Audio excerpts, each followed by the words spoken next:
Okay, we're back. And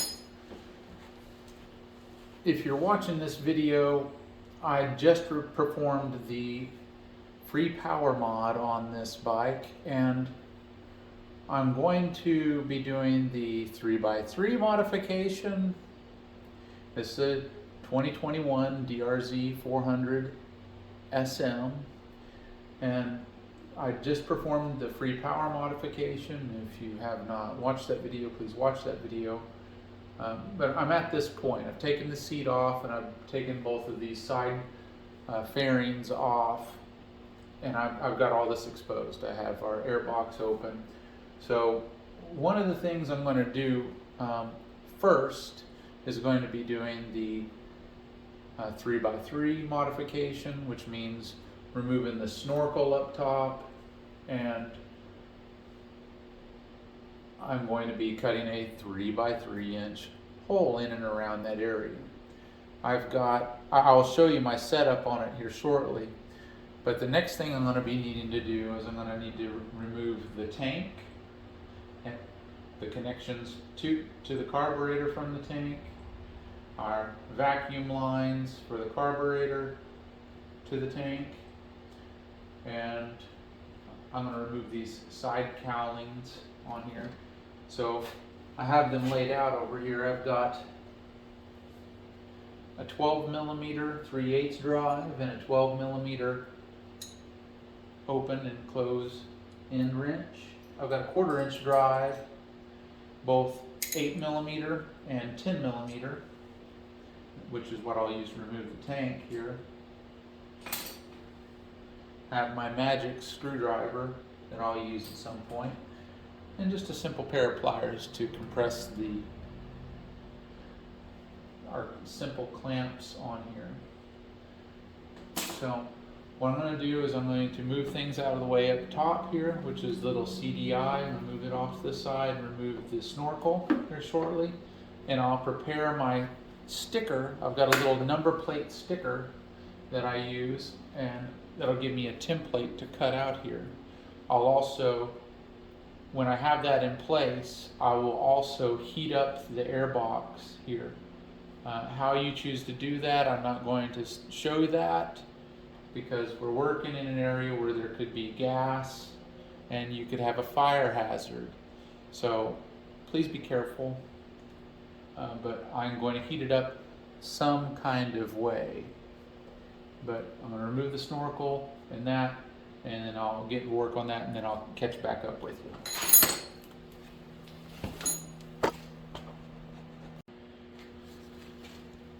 Okay, I still got you on the tripod, but you can't really see it, and my setup is going to make it very difficult. But here I have my square. It's not a perfect square, but I just used a little piece of number plate sticker, and I've got it placed over the hole where the snorkel was, and I pulled it out through the airbox. Matter of fact, there it is, sitting right there next to my tools. And so I just pull it down to the airbox, and I'm going to use a razor knife, and I'm just going to cut around it. Let me see here. I'm going to put you over here so you can kind of see it. And I've gotten it warm in there, and let me see if it's still warm to the touch. Yes, it is. That's just going to help it. And I've got our CDI laid off to the side so it's out of harm's way. And I've still got my mini torch. And so I'm going to give my razor knife a little bit of heat. And this one's seen some action, so I don't know how sharp it still is. So we'll see.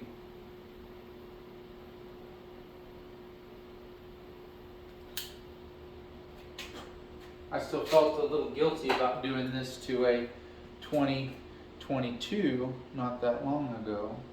So I'm just going to start over here at the corner, and let's see, just rocking that razor knife back and forth. You know, some people want to cut with a saw or whatever they want to do. That's fine. It's your bike, do what you want to do. Alright, so I'm through, and that heat's really helping me out, and I'm just sliding this knife along the airbox.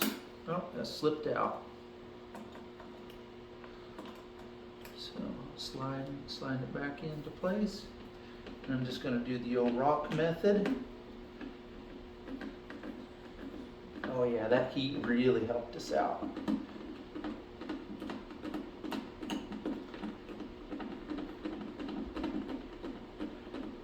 Alright, I made it to the first corner. Over CDI. That was kind of okay where it was at. Matter of fact, I'm just going to, yeah, I would unplug it, but it's fine like this.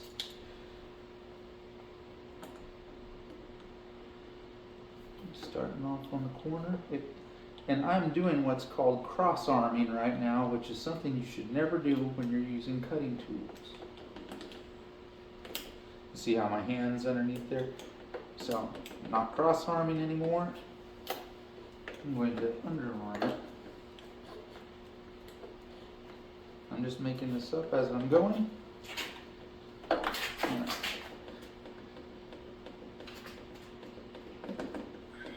Okay. So I'm going to give my cutting tool a little bit more heat. It's cooled off.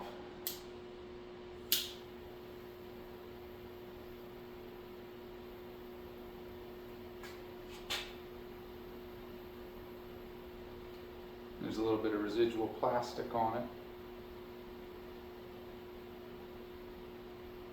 So I'm smelling it. Yeah, that's right, I can smell a little bit now.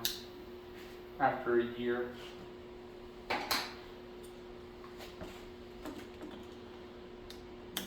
Oh yeah.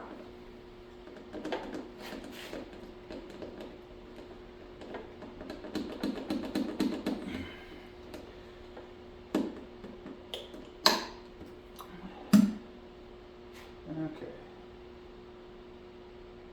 Oh. Yeah, my razor knife is a little upset at me. There we go. I accidentally touched the razor knife's eject button. Oh no, I didn't. It failed. So anyway, it's going to be a little bit of a struggle. Oh yeah, I've been it.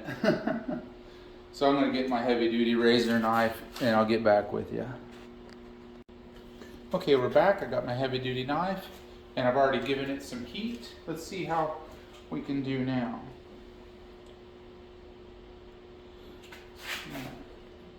Got some wires over here I need to be careful of.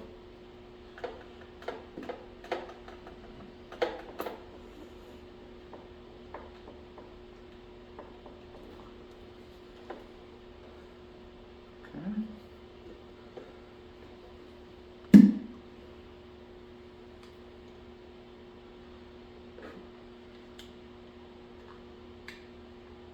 You know, and some people, you know, they like to Dremel. That's fine. This is just my preference.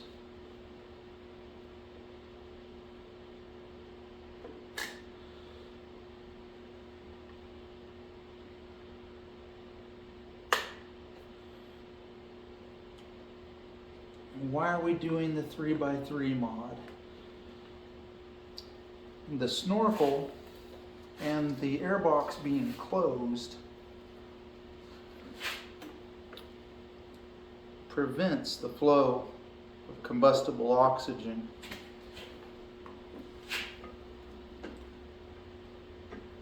into the carburetor.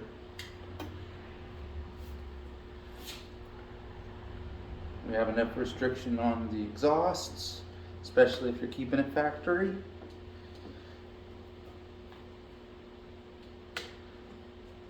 And this mirrors, what this does is mirrors what's done on the DRZ400 and DRZ400E. Okay.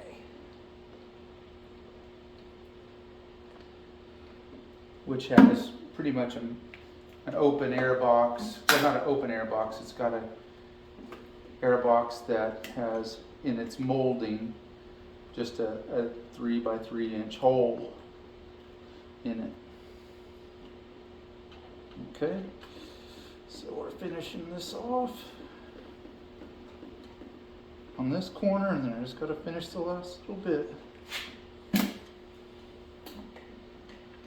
I think it's important to show the time of this. So this is going to be a pretty long video.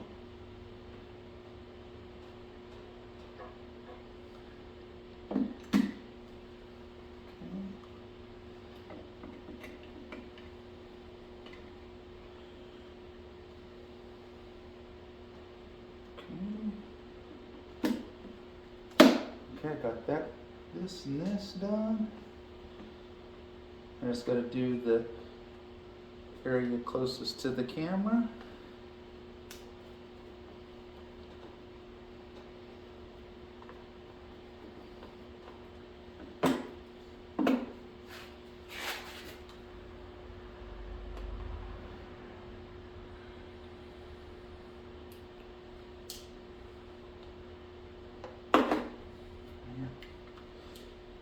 Tools are cooling off, and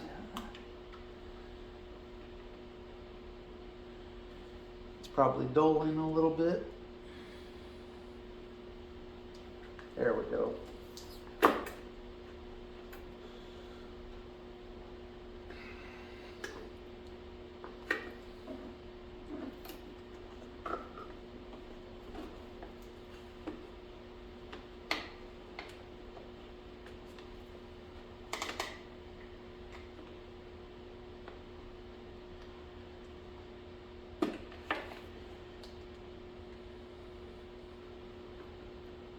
I'm just rounding this corner's rounded. I'm going to make sure that it's square.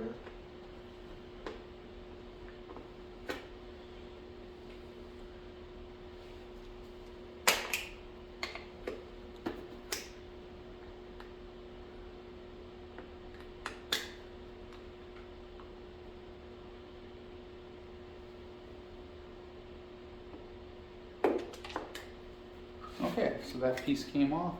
And again, this is no piece of work of art here. There we go. We got roughly a 3x3 inch hole. It's not perfect, but that's accomplishing the goal. All right, now with the airbox modified, we can move on to the next part. Now this comes into play that I've already unbolted the rectifier. When I was doing the free power mod. That's why this is really good to do those two together. This being out of the way will buy us a lot of breathing room when we want to remove this carburetor. This is also important if you're going to install a FCR 39 or 41 for whatever reason carburetor. But we're going to move to this point, and this is where I like to, this is going to take some time, so just hang in there with me. And if you're looking at this for research, that's fine. If you want to kind of fast forward it or increase the speed, I'm going to try to do this as quickly as possible. I've got my 8mm, and I'm detaching the screw for the radiator shroud, and what I'm doing is I got my little box, and my little bag here that's got the rectifier bolts in there, and I'm putting my bolts in this bag. And see, I still have my 8mm. I'm going to go to the other side and get that radiator shroud bolt. It's important to me to show this process for whatever reason.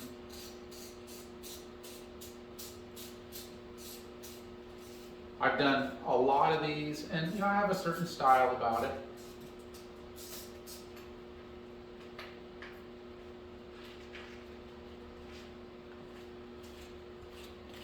And these radiator shrouds have these little inserts that go in like that. So I'm going to put it with them in the baggie. And now I'm going to put my 10mm on.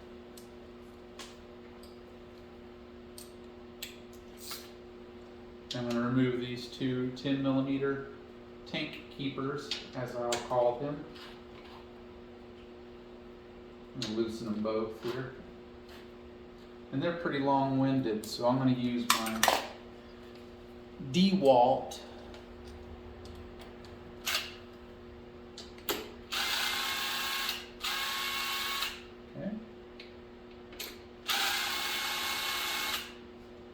Some people want to hate on DeWalt.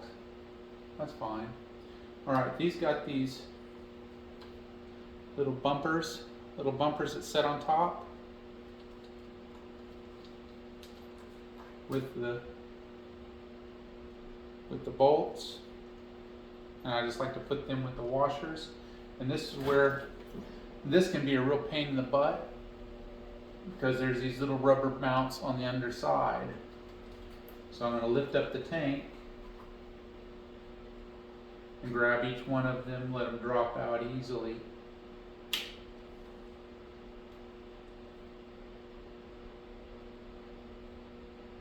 Unless it's been a long day at work, and then you'll have to kind of struggle with it. But I'm going to put those together. Here's what they look like.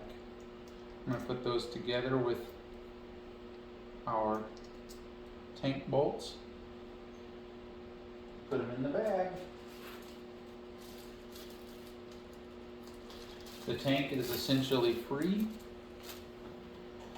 except for the petcock lines to the carburetor and the vacuum. So I'm going to I'm going to remove it from the carburetor. I'm going to just back it off like this and just backing it away from the tit on the carburetor. And sometimes these things can be a little stubborn, so I'll have to work with it a little bit. And I just rotate, and if you're sensitive to gas, you might want to be wearing some gloves. You probably should be wearing gloves anyway, and I'm just kind of rotating it. Don't put your pliers on this. You'll end up causing problems. I think what I'll do is use my magic screwdriver to kind of lift up on the lip of this to get this started releasing. Just going to pry around the edge. Okay, I got some movement now. This has never been off of here. Yeah, so I got a little bit of fuel come out here. So that's the fuel line from the tank. Make sure you don't have it set into prime position, or it's going to be a bad day. And back behind the petcock on this is the vacuum that goes to the petcock, and it usually comes off of there relatively easy. This is also linked to the emissions. You can see it just comes right off there. It doesn't have anything on there. And what I'll do when I reinstall this is I'll probably put a small zip tie on that just to give it a little extra bite, because a common problem is for these petcock vacuum lines to get detached, and you have an air leak and you'll have a high idle and your petcock won't work. So with that freed up, we have no more connections to the carburetor. You could also remove the connection up here, but I don't recommend it, because you could potentially pull the nipple off of the petcock. So I like to remove it from the carburetor. That gives us less stuff to worry about. So what I'm going to do here, I'm going to pull my pants up so I don't expose myself.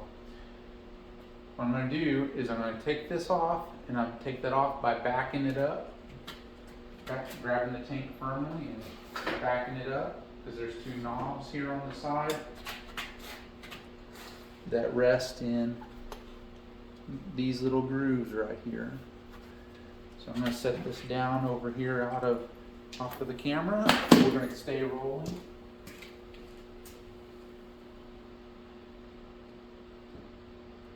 We're still rolling. And now what I'm going to do,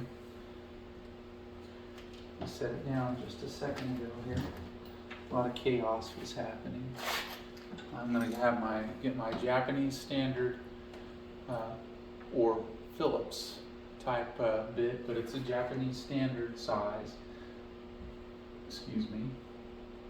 And I'm going to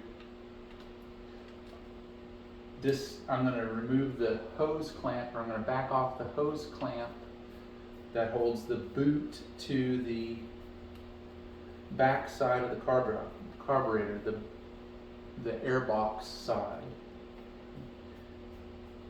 So you don't have to back it all the way off. You just make it to where it'll spin freely, which it is right now. So I put my thumb or my index finger on the back side of it, so I know it's pretty well all the way backed out.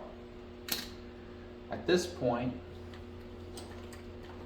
remember I said my 12mm 3/8 drive? What I'm going to do is lefty-loosey. Over here on the subframe at the bottom, I'm going to back off. I'm going to back off this 12mm. I'm not going to loosen it all the way, I'm just going to back it off about a turn. And what that's going to do, I'm going to do this on the other side as well.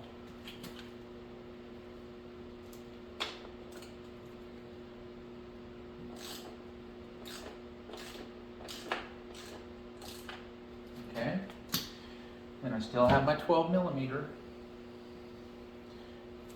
and I have my 12mm open or closed in wrench. Now I'm going to put that on the nut side here, and these are usually pretty tight. Oops, sorry about rounding it off. No, I just slipped it off.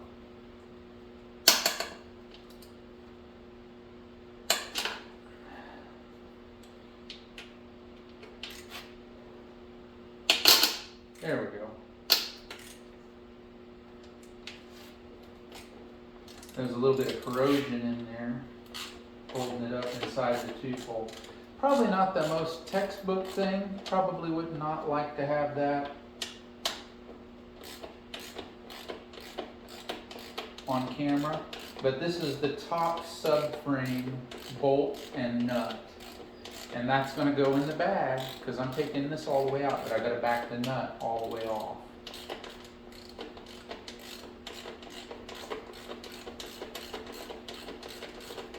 Okay. So I've got the nut.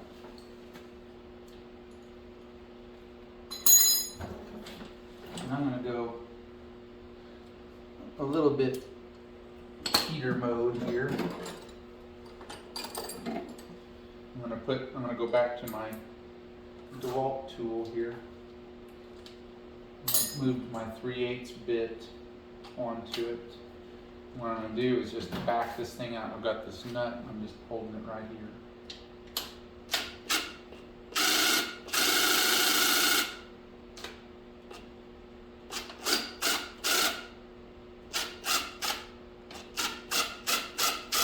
And this shouldn't drop down too far because it should just ease back a little bit when this comes out.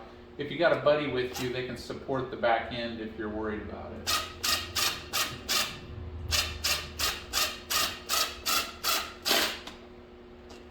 There we go. And it moved back about a 1/16 of an inch just by itself, because we got the weight of the battery and everything else back there. Okay. Oh, this bolt and nut going in the bag. What I'm going to do now is, I'm not trying to get crazy. We're only trying to cheat this back a little bit and give us about 1/4 to 1/2 an inch, maybe a little bit more. Because our exhaust is kind of holding this up a little bit, but we're not trying to get crazy. We just need a little extra room because it's a tight fit. So, and I really only needed a little bit. So I've only moved it back just by kind of squishing on it about 1/2 an inch, which is huge. It's a big difference. So what I'm doing here is I'm at this point, I've got this loose. If you haven't already at this point, remember the 10mm bolts that hold on the rectifier. It's kind of gonna hang out here out of the way. Our screw for this side is in place. for the boot for the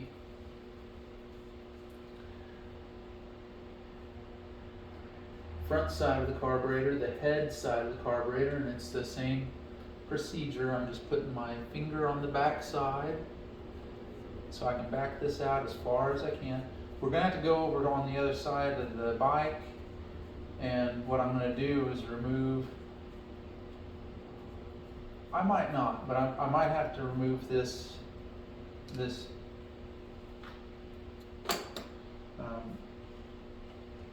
shoot, I'm getting tired. The bolt that holds the breather circulation or recovery, the recovery, oil recovery system. Use your words, Dewey. And conveniently, I put my stool over here on this side. It's not got rollers on it, but I'm not going to be moving a lot. Now is a good time.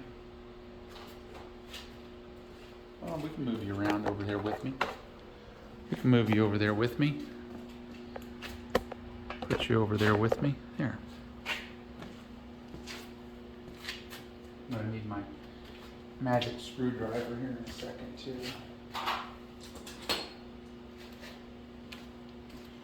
Sometimes this can be a little deceptive. Now could be a good time for you to replace these lower clamps with actual worm gear hose clamps on this breather, because eventually they begin to seep a little bit. You know what? I don't think I'm even going to remove the breather this time. I don't think I'm going to remove it. What I am going to do is remove this hose clamp that goes to the valve cover.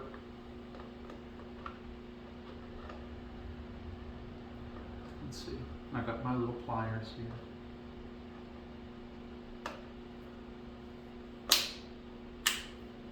This one usually, the top one usually doesn't give you any trouble as far as leaking oil. So it just comes over there. Because what we're trying to do, oh yeah, I'll be fine. I'll bring you over here with me. Get you a little better angle. Whoa. Okay. Let's see. Bring you in there a little tighter. Maybe that's too tight. Make sure and get you some Bush Light. That's the sponsor of today's video. Okay. I'm going to use my pointer here. This is what we're trying to get to. We need to disconnect these two cables from the carburetor.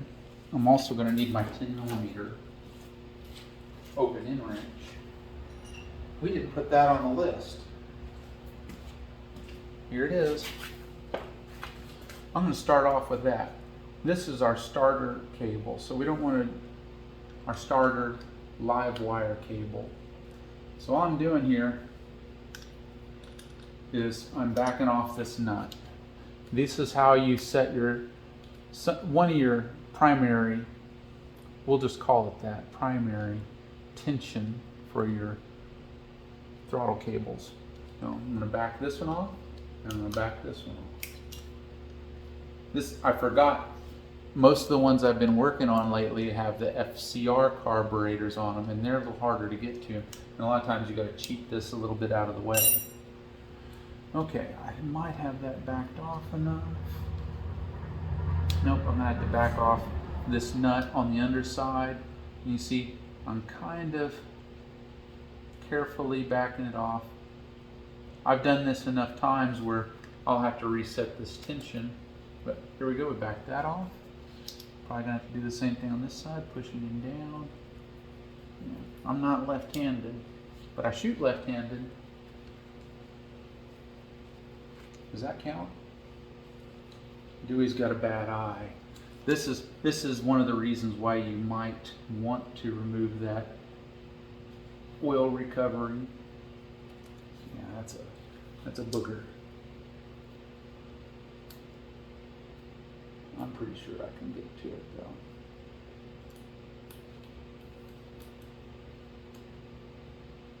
Well, I'll get this front one and we'll see see where we're at then.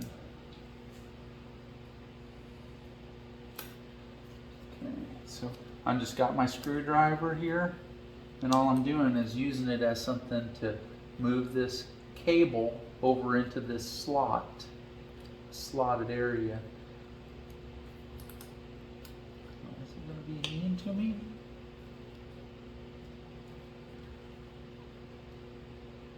Yeah, here we go. And I'm just pulling it away to get it out of this slot, and I've got one cable free. If you're paranoid about it, you can probably mark it, but if you look here closely, this carburetor, the throttle body moves clockwise when you roll the throttle. So that means that this side is going to be, when you roll the throttle, this side is going to be giving more slack, the other side is going to be pulling the slack clockwise. So this one's the workhorse. This one's kind of a backup plan so that you can pull the throttle closed if your spring fails or if something gets in a bind. Okay, so I'm getting it to rotate a little bit by fingers here. You can't see it. Yeah, it's just going to be a butt head.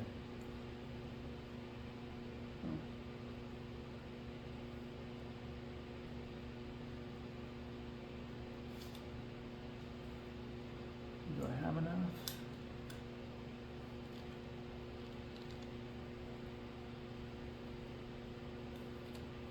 Something that you got to use some dexterity on.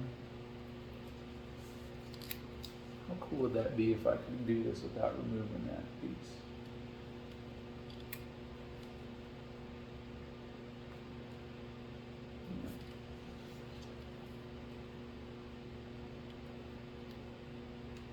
Yeah, it's going to be a long one.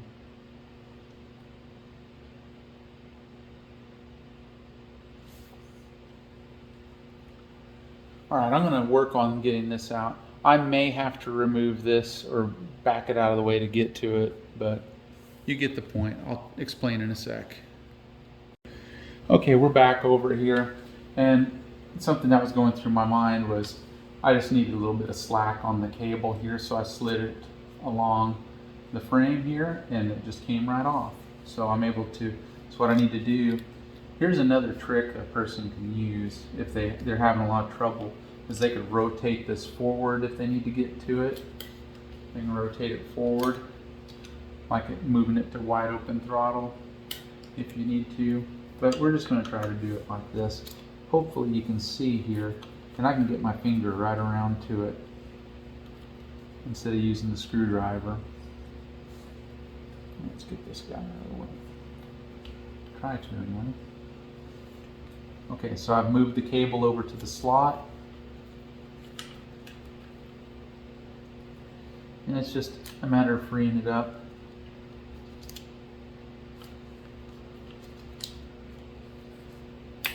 Okay, we got it free. And okay, this is the workhorse, so look, it's pulling it forward. And it's got a slight bend. All right, so we're gonna move, we're not even gonna cut for this one. I'm gonna move you right back around over here. I'm gonna zoom you back, whoa. I'm gonna zoom you back out. Perhaps we can look from this angle. Bear with me. This is part of the entertainment of this. Okay. That looks pretty okay. Pretty okay enough. I'll try to stay out of your way as much as I can. Okay. We've got this loose, this clamp loose. Pay attention to where it's oriented. It's straight up. And this one is right here. We've got one more thing that'll hold this up, and that is our throttle position sensor. So we've got to get back to that.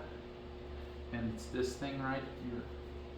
It's this little triangular piece.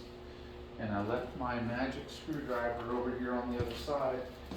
And these things can be really crazy, or they can be pretty good. It's hard to tell. It just depends on how hot it's been getting and how much dielectric grease they used on it, and any number of factors. So this has got a little tab here that's, unless you've got pretty dainty fingers, you got to push it down, and that will release it along with backing it off.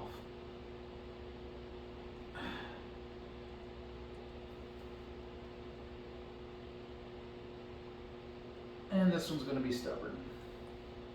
Be sure not to get crazy and pry on it, because that's not going to get you anywhere but a damaged fitting. There we go. So I pushed it all down while gripping the back side, and I was able to get it loose.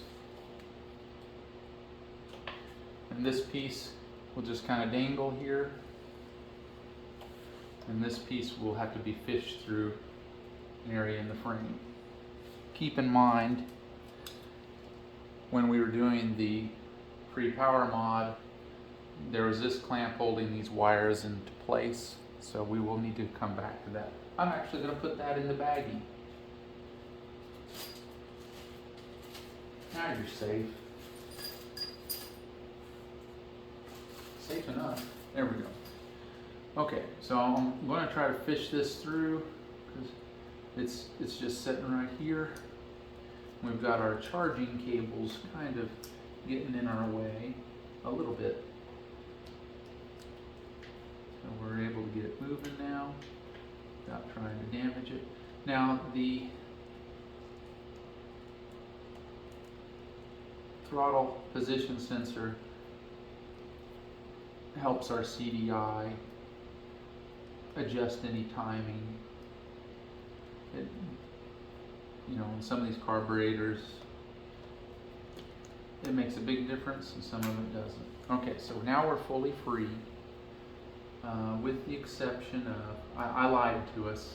I misrepresented the truth. Oh, this head's a little different. I'll explain that. We also have our vacuum line clear over here on the other side of the carburetor. That we'll point out here in a second, but we will remove that when we get this carburetor out of place. And that's where I'm probably going to run into another problem, because I didn't remove that recovery box. But I digress. Okay, that bought us a little bit of room. So I'm going to move the air boot back off of it. Okay, we'll move it around. Okay, now this is going to be okay. So I'm backing this air boot back, moving this. I'm going to move this hose clamp just a little bit to keep from scratching the frame. No one likes to scratch the frame, although this is kind of a stunt bike, so. And it's going to start pissing oil out. And over here, I can get to the vacuum line quite easily, and I should be able to pull it right off. Or not. There. So I'm going to let that kind of dangle.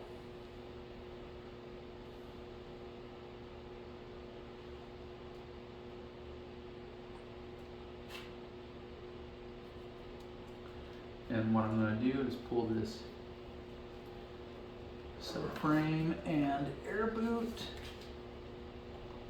back a little bit.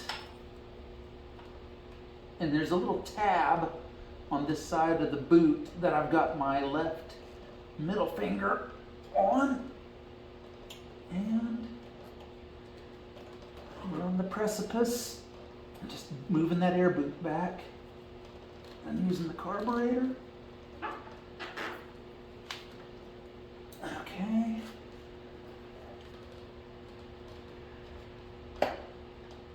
Okay. And what I'm going to do is I'm coming down. I'm coming down with the carburetor. Just moving it down. And as soon as I got it away from the boot up front, we should be clear.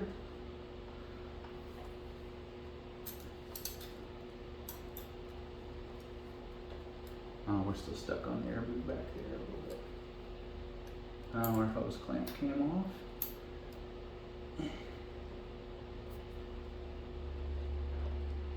So that little tab got caught.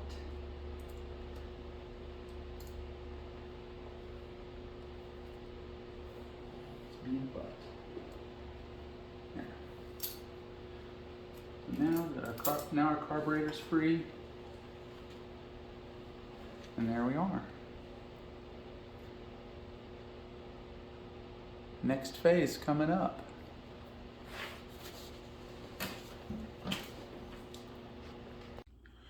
All right, now we're back in Dewey's living room garage.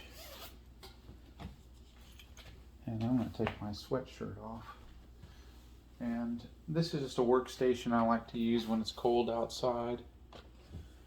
And I've got the contents of the JD kit here. And we're just going to open that up real quick. Maybe. Okay. Open up the contents of the kit.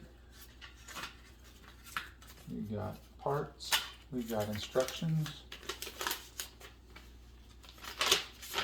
I have to make sure and read them.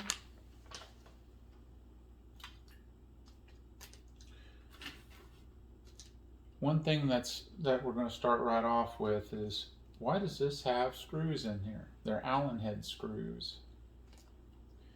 It's because these 4 screws on this bowl are bastards, and there's no other way to describe it. That's what they are. And the first time you try it, you're probably going to blow them out. They're probably just going to, you're probably going to strip them. You need to be ready to get a crazy vice grips on them, saw on it, do all the extractor style that you have to do. Last time I did one, I got 3 of them out, and the 4th one was the jerk. So I'm going to handle that part first. Let's see here. And there's a part on here where you expose the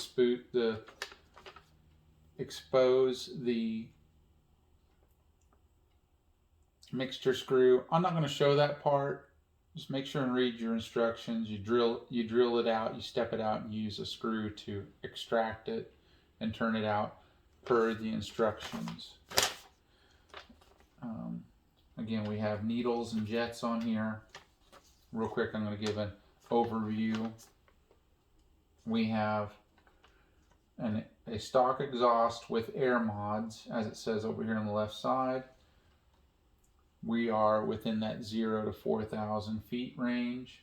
So we're going to have a 25 pilot jet, blue needle, clip position number 3. That's 3 clip positions from the top. 1, 2, 3. That's where the clip goes on the needle. And then a main jet of 155. So we have our screws, we have our needles, and we have a red and a blue. We will be using the blue. And these are really hard to read which one's which, but we know that this is the pilot jet, so we will be taking out the other pilot jet and putting this one in there, and I will take a step away from the camera and we will put a 155 in there. But step number 1 for me, what I'm going to do is going to be remove these. And I'm going to show you just how much of a pain in the rump this really is. Here's our overflow hose. I'm going to move it out of the way for the moment.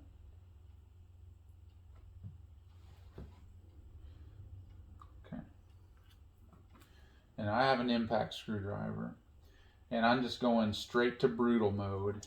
I'm going to make sure that I have it turned to being in extraction, not tightening. We're not trying to tighten. And that fits in there really good, even though it's not a Japanese standard bit. And I've, whoa,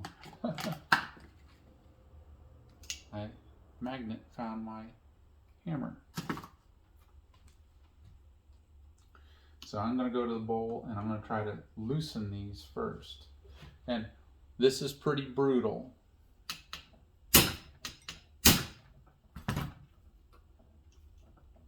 And that didn't do anything. And we got one loose. So I'm going to do this in a crisscross pattern. So I'm going to go from here to that side.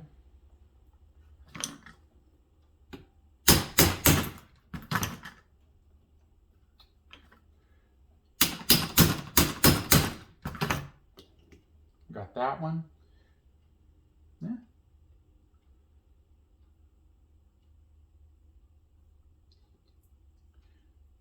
So I'm gonna try to move this idle speed screw out of the way a little bit. That might get in the way of our action.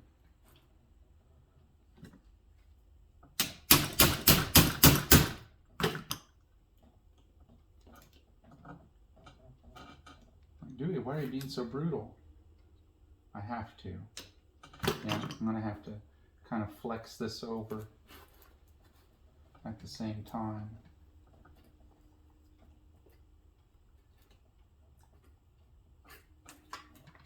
I'm just orienting this in some way. I'm hoping this is showing up okay on the camera.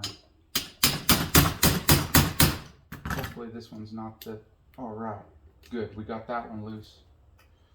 So, we got this one loose, we got this one loose, we got this one loose, we got one more. Now, this is where you might want to be tempted to say, I'm home free. You're never home free with these things. There's a reason why these kits come with screws. Oh.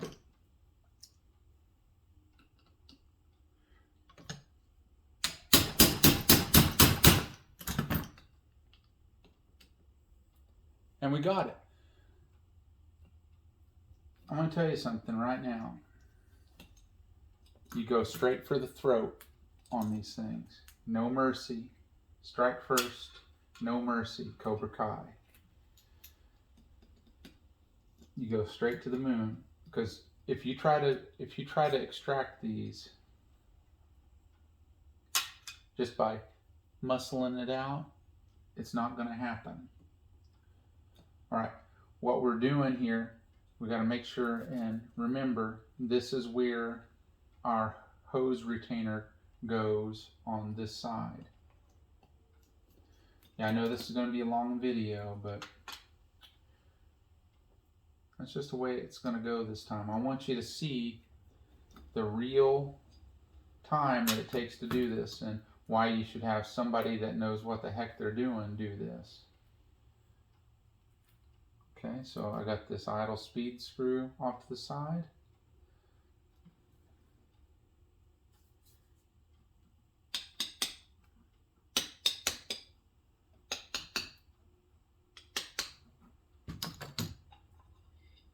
Okay, so our bowl's right here, and as expected, there's not a bunch of trash in there. I'm going to set it over here where it's safe. There's this little device here that's okay. That goes with our main jet and our pilot jet. Pay attention to how that orients and how it fastens in. It sits on this little rail right here with these little claspers. You might be able to see them. I'm going to set them with our screws. Let's see, I may have to get a screw here. Okay. Here's our, oh, that's the wrong one. One, two. I might have to go get a screwdriver. I will.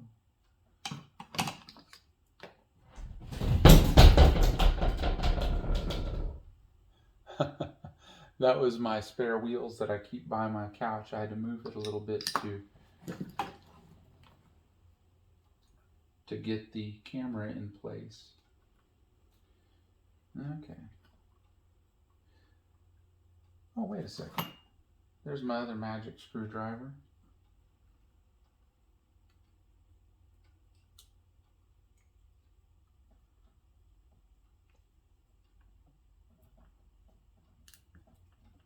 All right. And what we're doing is we're moving our pilot jet.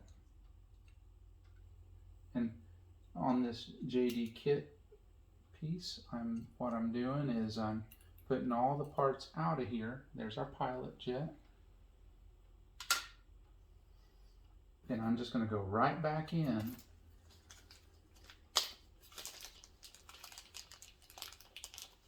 with the pilot jet. See, one out of the carburetor, JD kit. This one's a 22.5, this one's a 25. I'm going to drop it right in there. I'm going to try to start it a little bit by hand. And it started by hand. And you don't have to send these to the moon. You just get them tightish. Because we have a something brass in an aluminum body. Fingers on the screwdriver just got it tight. So that one's in. This has a little bigger gap. Let me see if I can get it out with the... No, I need a bigger screwdriver in there.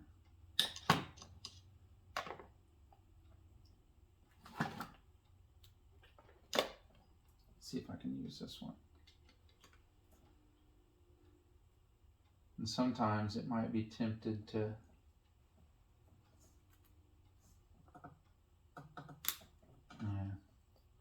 this is my broken screwdriver.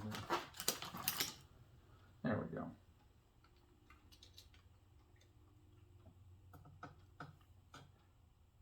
It'll probably get the seat.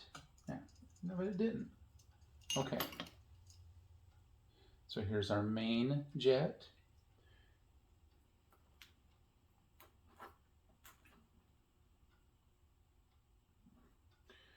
And so what I'm going to do is set this over with it, and we're going to take a break, and I will install the main jet and we'll resume, because I need my camera as a tool to set this aside.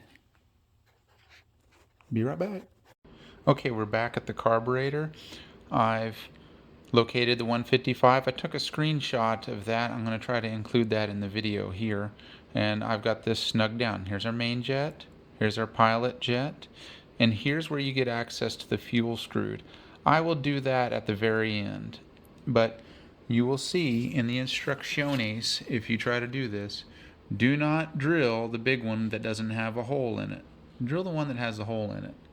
And read the instructions very carefully. I may be bold, and I might do this on camera, and I might not. But I might. You'll find out. Keep watching.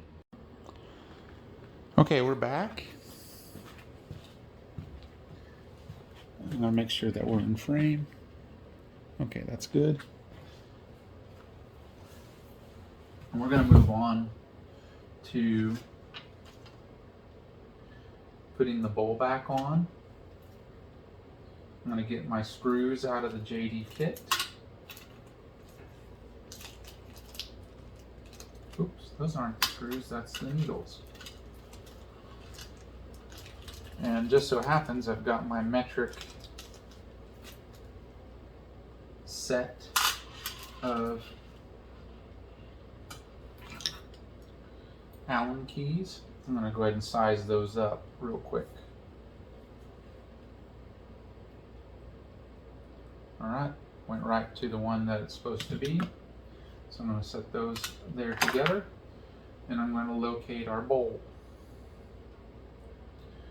Okay, obviously this side goes over here, so I'm going to ease that down into place. And check out our gasket, it looks happy.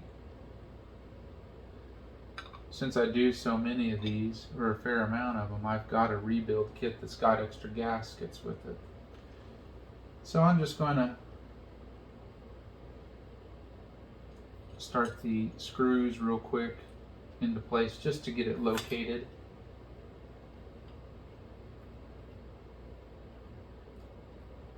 I'm not snugging it down because I might need to move them. So this side and this side both have things attached to them. So I want this side to be secured somewhat. Never use force to start a screw, especially if it's into something aluminum. Or aluminium, that stuff.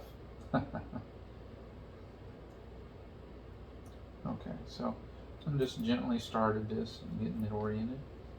And okay, we got it started, and it's not really even snug, it's just light snug. And I'm going to go ahead and start with this one that holds down our idle speed screw.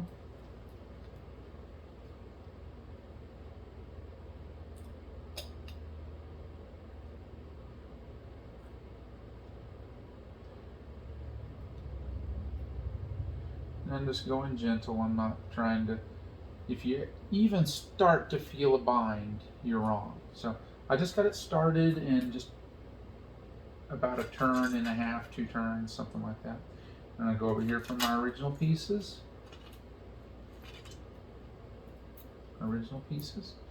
Take this old screw.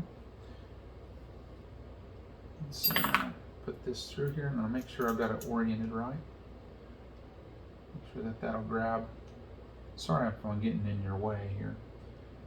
Make sure it's going to grab right, and it's going to. I'm just going to get that started, and this is going to be the first one that I get a little bit snug, because the other ones are down and touching. Okay, and this locks into place, so I'm just going to get it okay snug. I'm not even going to attach this hose. Then I'm going to crisscross over here to this side. See, I got it about a half a turn. All right, I'm going to go up here, which isn't really crisscross, but I'm going to go from here. All right, I seated it onto the carb, and it's just kind of halfway tight. We have a steel screw going to a aluminum. My buddy from Australia, if he watches this, he'll get a kick out of that. So I got it kind of okay tight, and I'm going to give it the final tight, which I'm not getting crazy. Done. Done. I'll go over here. Done. Oh, I had a little bit more to go on that one. Fair enough. And done.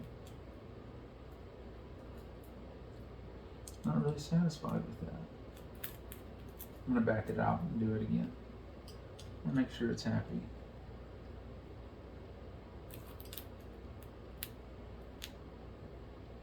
There we go. It doesn't hurt playing it safe when you're putting something steel into aluminum. Take your time. There's time. I'm going to go ahead and feed that through there. So now we've got our drainage, our overflow drain in place. Now I'll go to the top. These aren't so much of a pain in the rump. I said that now.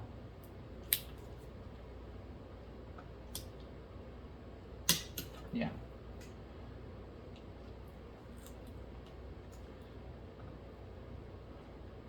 Yeah. So I'm going to back those out. This is to get access to our needle.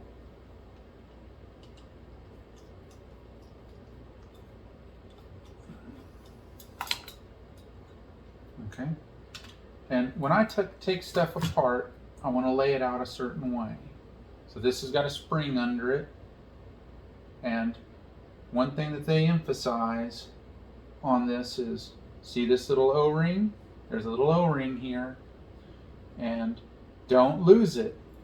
Don't do it.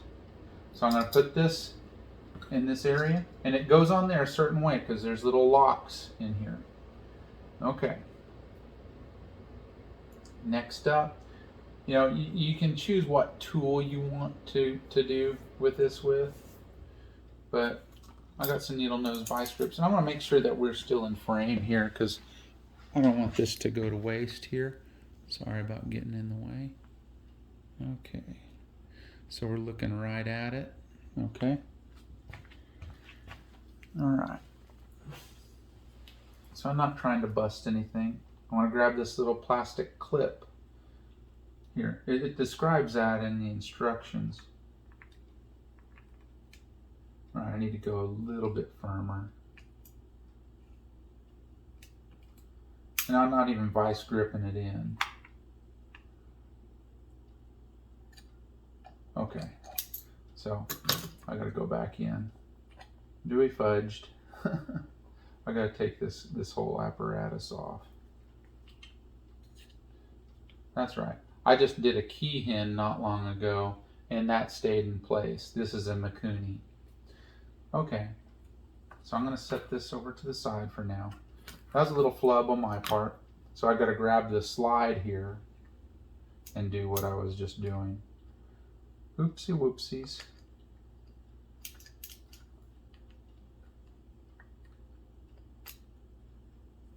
Okay, I got the piece, and I pulled it straight out, and I'm going to orient this a certain way.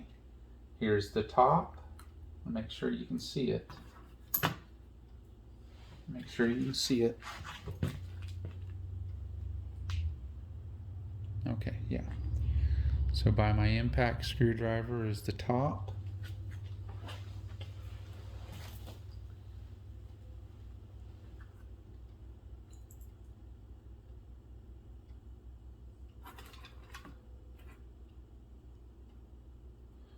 Our needle and this washer.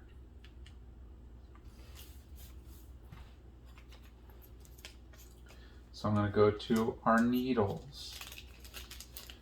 Remember what I said earlier?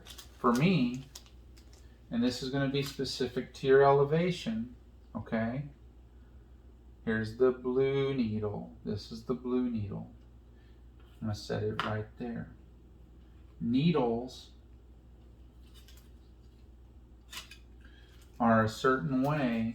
They have a certain taper on them. They have a certain taper on them that even that minute amount of difference will make a difference on how your carburetor's timing of fuel release into the main jet will happen. It makes that much of a difference. The red needle, or what's referred to as the hot needle, good grief, I'll be digging in this bag all day. Okay, I'm going to set our red needle over to the side for right now.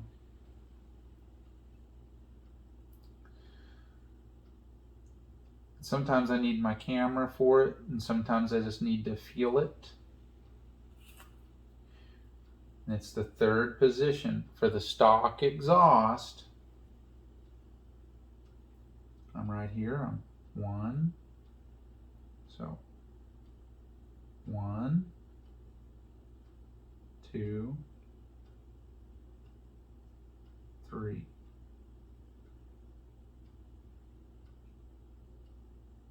Third needle, third clip position of 5.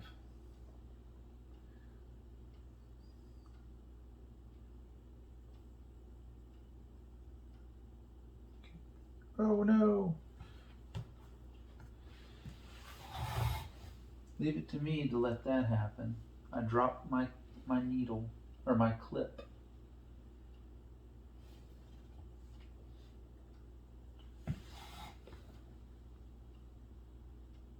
There it is.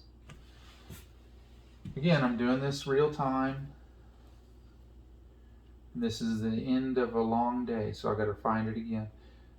My fingers are a little bit fatigued. So 1, 2, 3.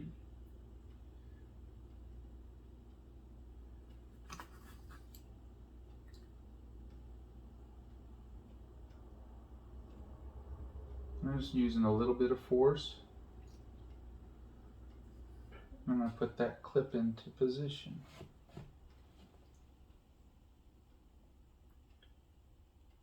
This is somewhat tedious.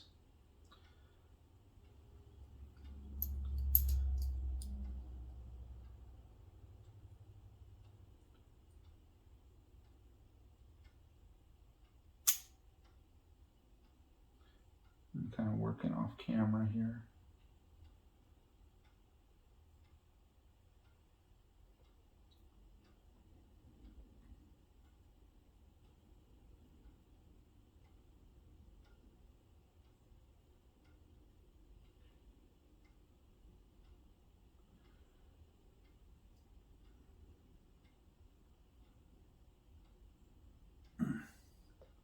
Sometimes they stubborn.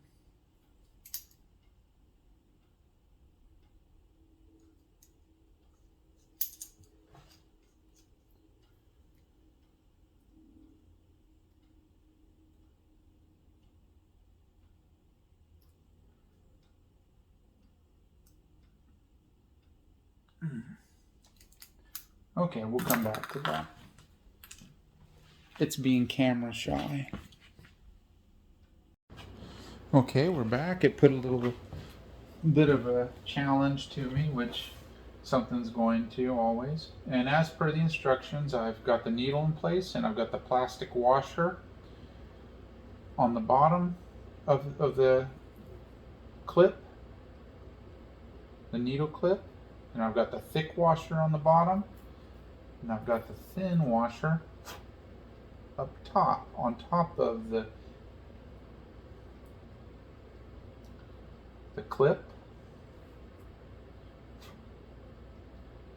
And I'm going to put that into place horizontally here so I don't misplace anything.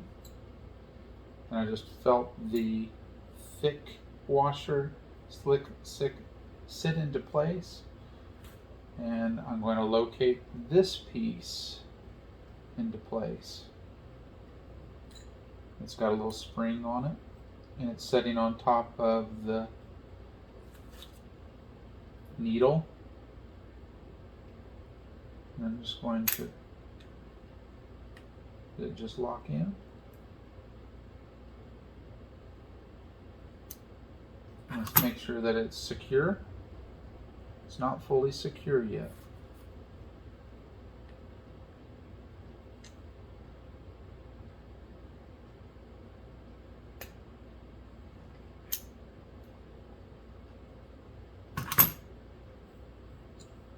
It's not fully secure yet.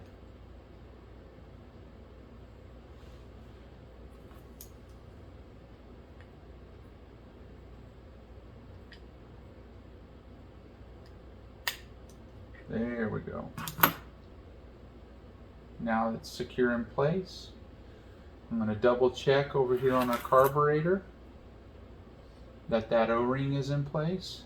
I'm going to make sure everything is clean on this slide and on the gasket here. And it only goes in one way. Okay, everything's secure. That's happy. I'm going to locate the slide.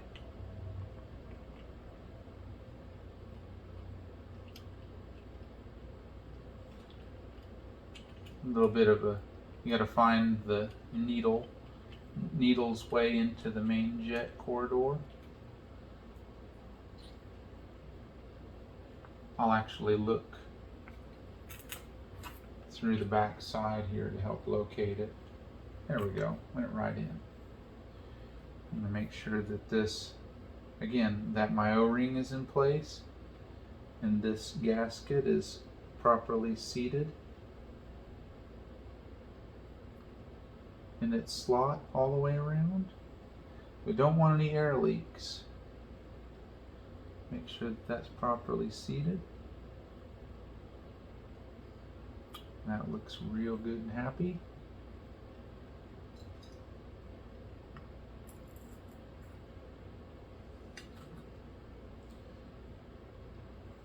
We gotta look here.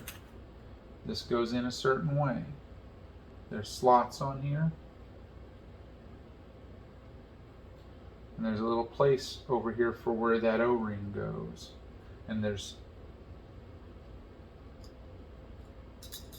dowel pins to locate this in the proper place. We do reuse these screws that were used in here, and I'm just going to set it right here. I'm going to start them by hand. Real quick, I'm going to just get that on some threads. I was having a hard time locating it.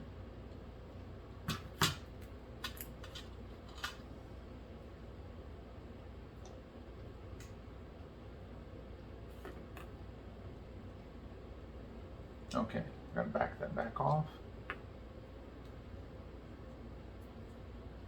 Make sure the dowel pins are located properly. There we go. Now that'll screw in.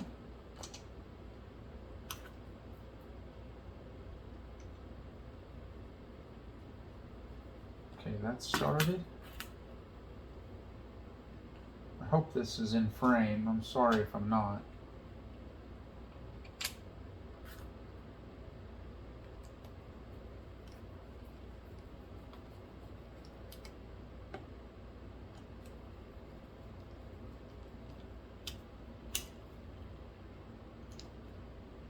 And I'm not trying to send this thing home, you know.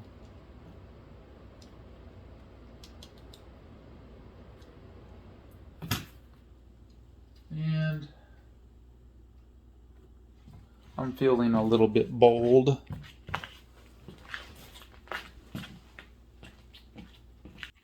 Okay, I'm back, and I actually remembered I had a new bit that came with a screw that came with the keyhin kit.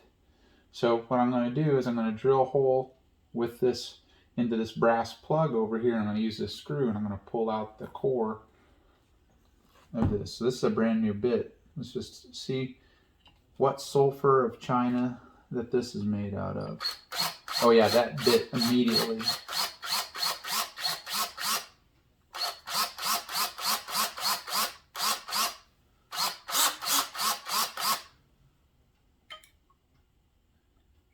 Make sure that I'm not getting crazy.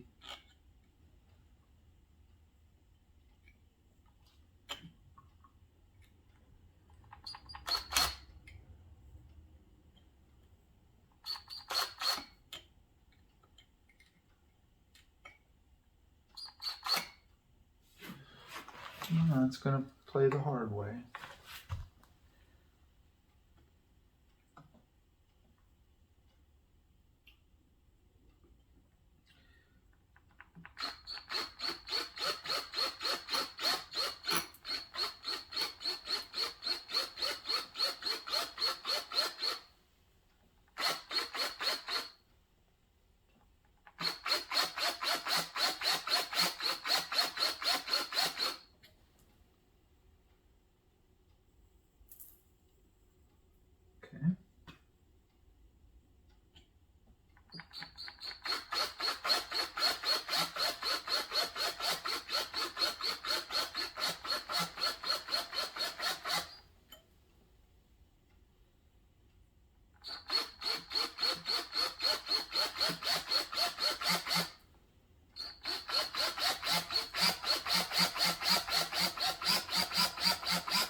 Yeah.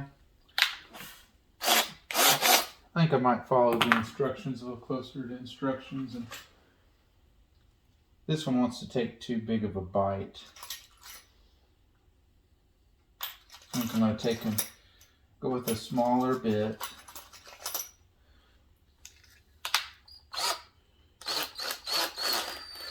I'm just trying to think outside of the box here.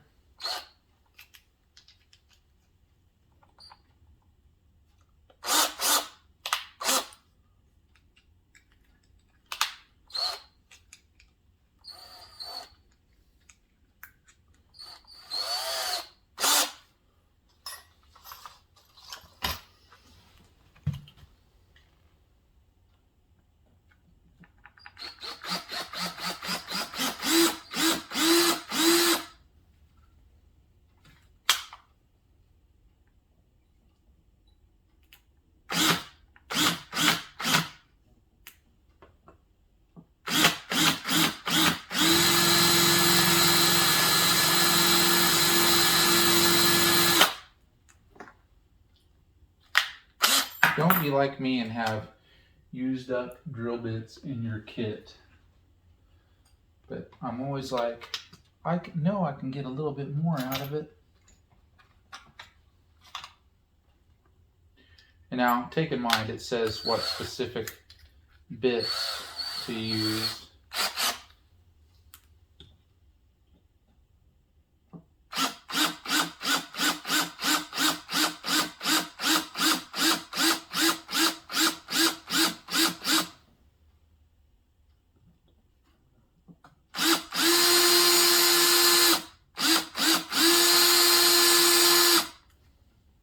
We're making the good headway on this.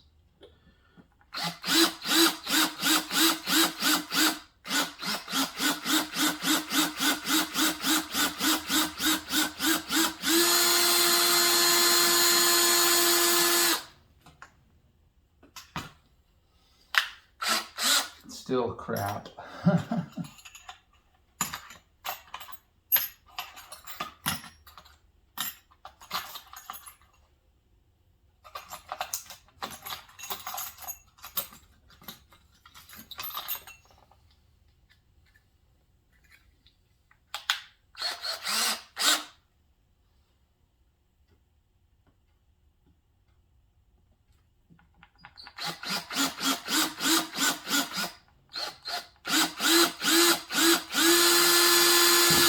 There it is.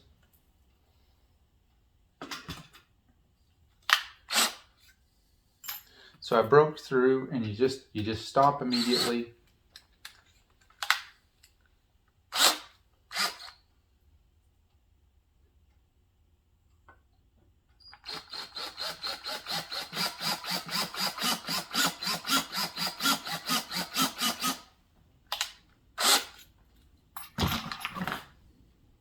I think I should be able to get this big honking screw in there.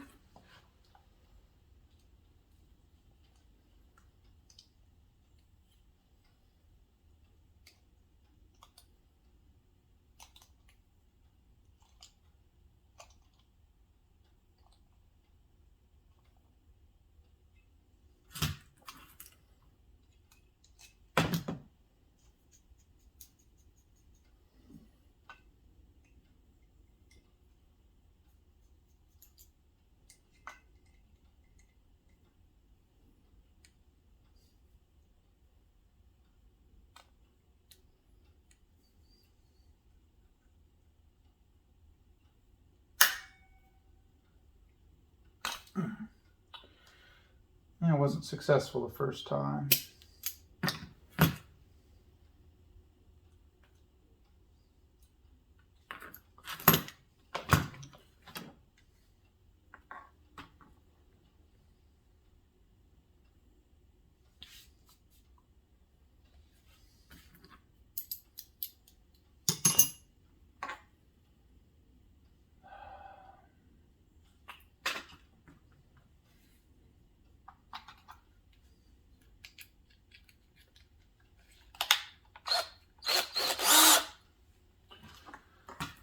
Go back with this.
there we go. So I've got my screw exposed. Turn it all the way in, gently. All right, that's all the way in.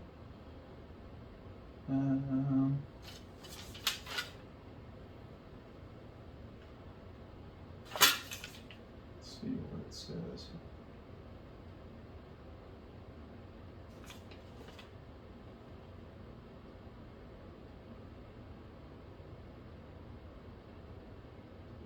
Two and a half turns.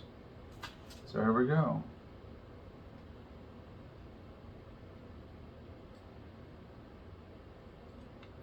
Two and a half turns. There's half, one, half, and start over again.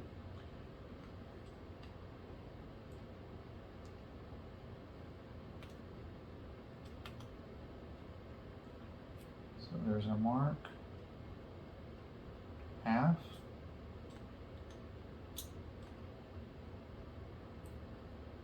one, half,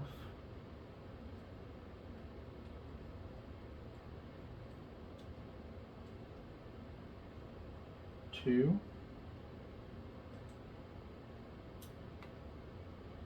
and a half, right there. So I'm going to go blow this thing out and reinstall it. Okay, it's the next day. And I am ready to reattach this carb rest away. Word of the wise at this point, I reinstalled the carburetor last night, and the reason why I did that is I didn't want this area where the carburetor connects to the head to be exposed to anything, and I just didn't really want to stuff anything down in there, put anything over it. So I just jiffy put it back in place, and that means that I put this back on afterwards. But if you got a stock exhaust or even an aftermarket exhaust, it's going to attach over here at the subframe. And I didn't remove that to uninstall, which I probably could have made things a little bit easier on myself by doing that, but to reinstall it, I went ahead and done that. So when you're uninstalling the carburetor, you can buy yourself a little bit more room by removing the subframe support bolt, and that'll allow it to sink back a little farther.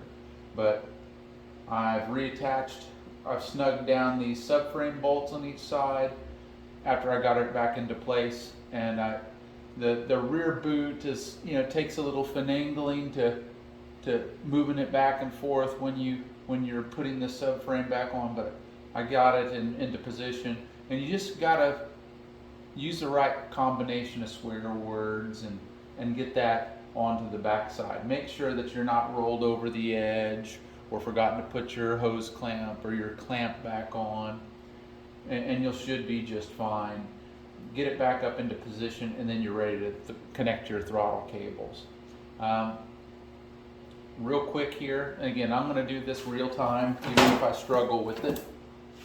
Remember what I said when we were uninstalling, that the back side, this curved one, is going to be the one, watch it, it's one that's going to pull, and then this one is going to be kind of, when you give it throttle, it's going to be giving cable. So we have this oriented correctly, and I think what I'll do is get our pull one installed first, or at least I'm going to try to. I'm going to try not to get in the way too bad, but you know how that goes.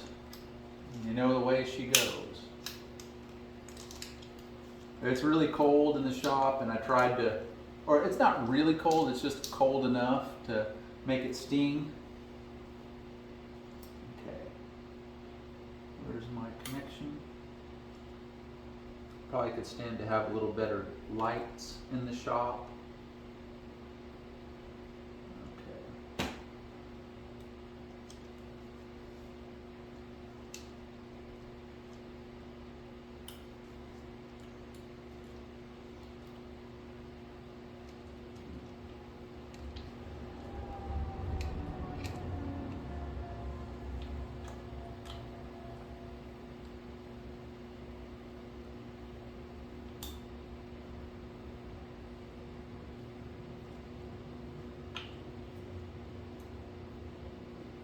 that's not too bad.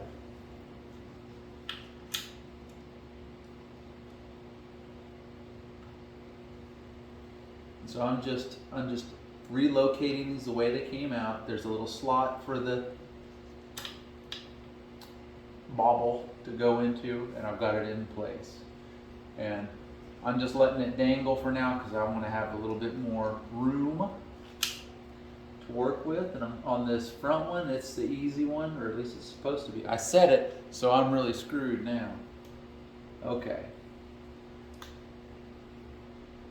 While I was waiting for things to warm up until I ran out of propane, I installed a new spark plug on this, and I checked the gap on it, and the gap was from the factory set within the range, and after checking with my sources, we're within the limits. So I put a little bit of anti-seize on it just to cover the bases before I reinstalled it and torqued it down. I didn't have any boot or carburetor boot material, but you use what you're in stock of, and I will go to the auto parts store and get some next time.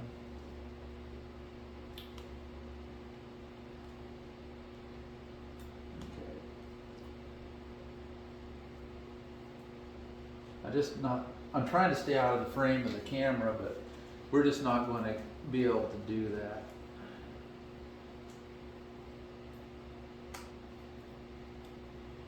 So I'm thinking, remember this is really tight, so we probably could loosen this this reusable zip tie. I think what I'll do is just back this bottom nut off to give me some more room. Yeah, I got plenty of room now. And I'm going to slip this cable into place. And all I'm really going to do here is lower this, put this cable as deep. See, this is where you can have some advantage if you're going to go ahead and do the upgrade to the hose clamp on the lower part of the oil recovery system, and just get that sucker out of your way. You know, some people, well, you should always do a 3x3. If you're going to do a 3x3 mod and the jetting for it, if you're going to do an exhaust, now's the time. So you could be taking the exhaust off, and that'll be out of your way too. But you know, there's a lot to be said about the stock exhaust. Some people want the sound. Some people think, you know, they want to chase the highest horsepower numbers. And you know,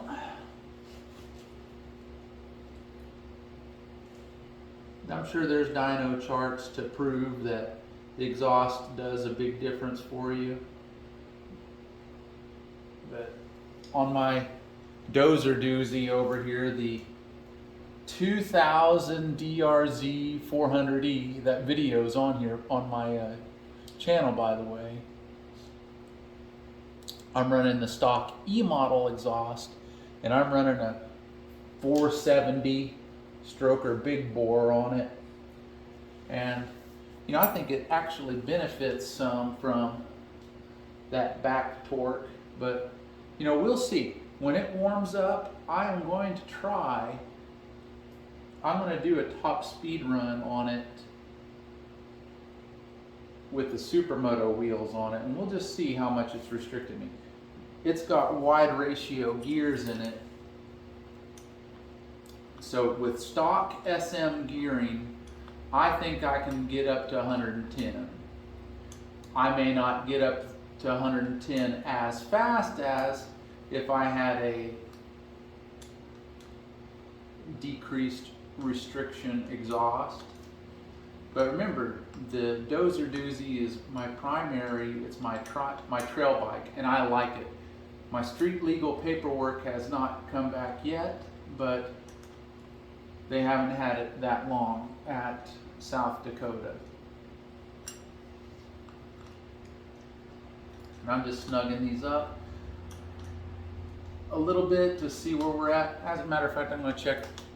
Yeah, okay. You always want to make sure that it pops right back. So we're setting pretty good. The next thing that I'm going to do is get this hose back into place. I'm going to start assembling things, but I'm not going to fully assemble and secure everything until I know that this is going to run properly. And then I'll go ahead and put the side covers and all that on, because even us pros, I'm no professional. There we go. Now that's not going to vibrate out of place and not give us any trouble. Just want to make sure that they're snugged up. And once it's snugged, I'm going to try it again. Oh yeah, no restriction. We're feeling good. So I'm just going to keep on going here. Let's see. Put this on here. Again, he said he was going to do it himself for this gentleman that has this bike. So we'll let him do the hose clamps. I've never had any problems with the top factory ones, but I've replaced them anyway. But now's a good time, if you're going to do it, to replace it with hose clamps. But since he's going to do it, that's one less thing for me to do. I'm just checking to make sure everything's happy. That's in line. Okay, we got our bush light in place. And let's see. I'm going to go ahead and come in with the tank here. Let me look over here on the other side. I want to make sure. Again, I'm starting this project from yesterday's standpoint, so I'm giving everything a once over. Okay, I'm going to bring you guys around and we'll cover it from that range. We'll cover it from this perspective. Whoa. And I do have something I want to do. Let's see. We're going to be able to see okay. Before I put the tank on, I'm going to secure this rectifier. Now, if I have a problem, will I have to take it off? Well, yes, I will have to take it back off. And oh, look, here's our baggie. It's got all of our goodies in it. Remember the zip tie? I'm going to put it in place too. But what I'm going to do is I'm going to start this bike up without securing everything, just so that I know I don't have a problem.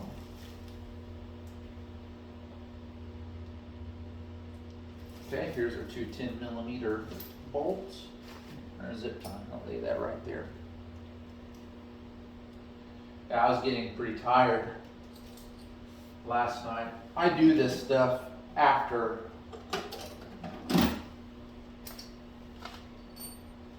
work. But after work I go to the gym. After the gym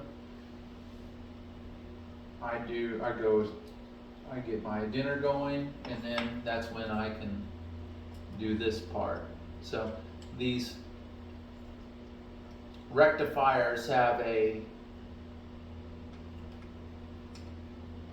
kind of a slotted area on it, so you have some adjustment. So you kind of have to find it, and I'm going to leave this bolt, once I've got it started, loose so I can get the other one in. Bottom, top, bottom, you can do whichever one you want to. I probably should have done the bottom first because it's the hardest one to access. But let's see where we're at. Oh, I think I just found threads. I didn't find threads. Yeah, it's always a bear.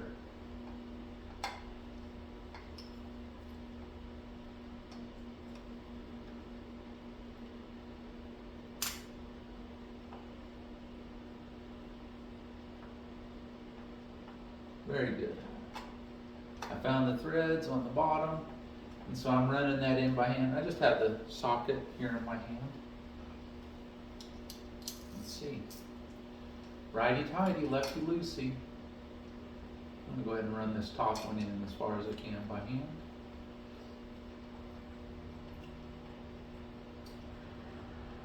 Don't forget your vacuum line on the carburetor. Don't forget it. Don't forget to put that vacuum line on. And this is a 2021, so it's got the pair valve on it to save the planet.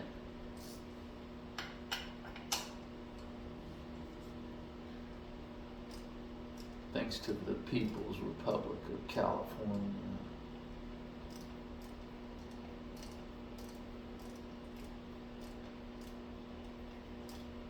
But we're not going to delete that on this because really it's not going to hurt you.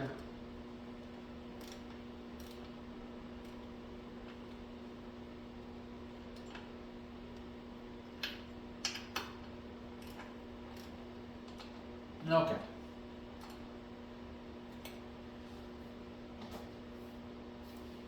Our zippy tie. Let's see, how was that oriented? We're going to zippy tie it around here.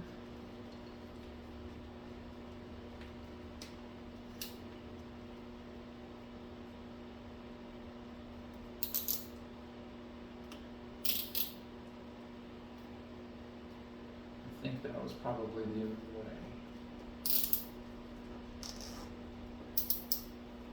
That's not going to hurt anybody's feelings. So that's good. This is in place. Okay, it's time for our tank. Our gas tank. Yeah, all this stuff's out of the way. I'm going to put the gas tank on it, reattach everything, and we'll see where we're at.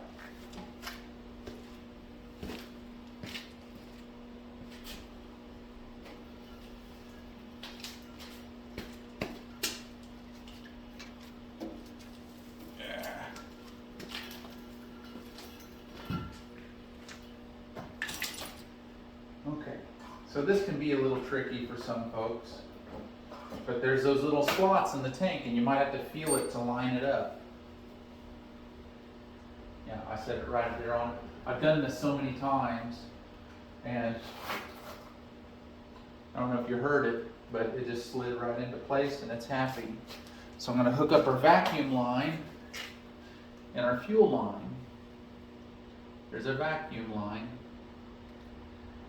Sits just beside, just behind. Just make sure I can locate it here.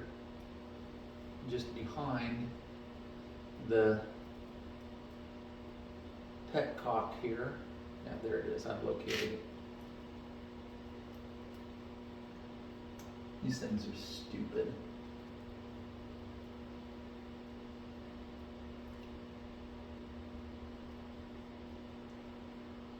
There's the retainer for it. Okay. That's what was giving me so much trouble. There's a little retainer on the head. So on all the other models, you might have heard me say, well, that's different on the head. And I noticed this on the 2022 that I did, not on this video, of course, that on the head there are two, let's see, bolts in the intake part of, for the intake on the manifold over here. Okay, I'm just making sure that's tight. And I will come back with the little zip tie just to secure that into place.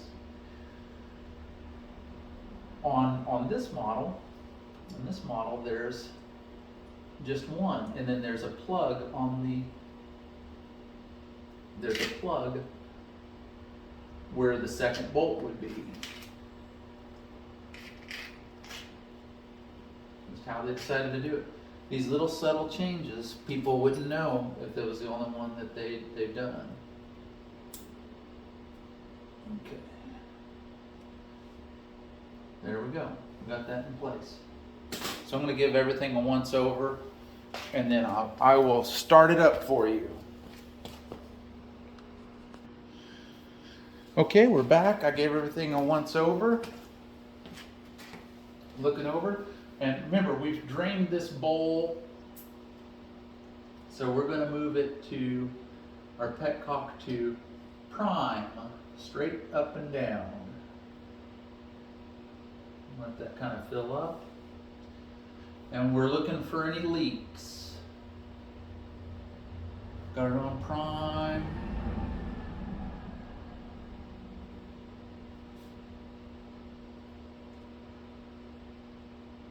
And it might cackle a little bit for a second or two. This is one off, so let's see what it does. And I may have to make an adjustment for the idle speed screw, the idle speed, but I might not. So choke on.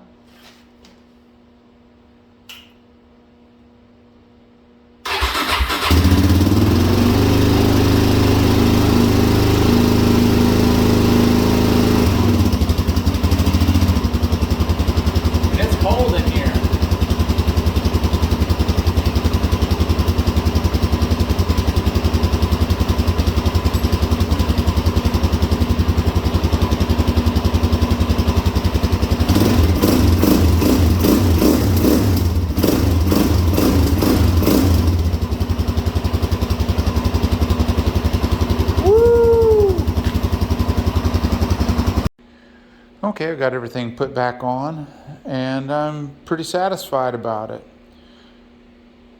We got our stunt parts back on, and you know, that's always a little bit interesting. Some of these cages, they connect over like an exoskeleton to the subframe connection point, and then we have these fair to partly, mostly ones, and you know, there's just all sorts of different things that I've seen over the time. You know, I'm not really into that, but just like everything else, like you gotta like what you're riding and have it how you want it. Since I've started it last, it was, you know, it's got a pretty good chance to cool off. So I'm going to start it one more time. So just bear with me real quick.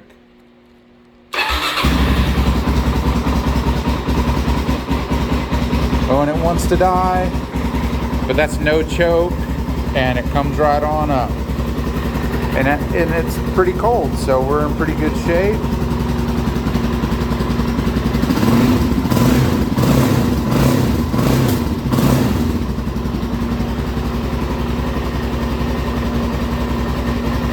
No stumbles.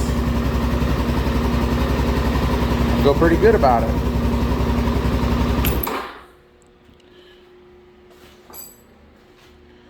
All right, I want to take a moment to thank you for watching. And again, please comment if you have any questions or recommendations. Like and subscribe to my channel, and we'll keep this DRZ content coming. Thanks for watching.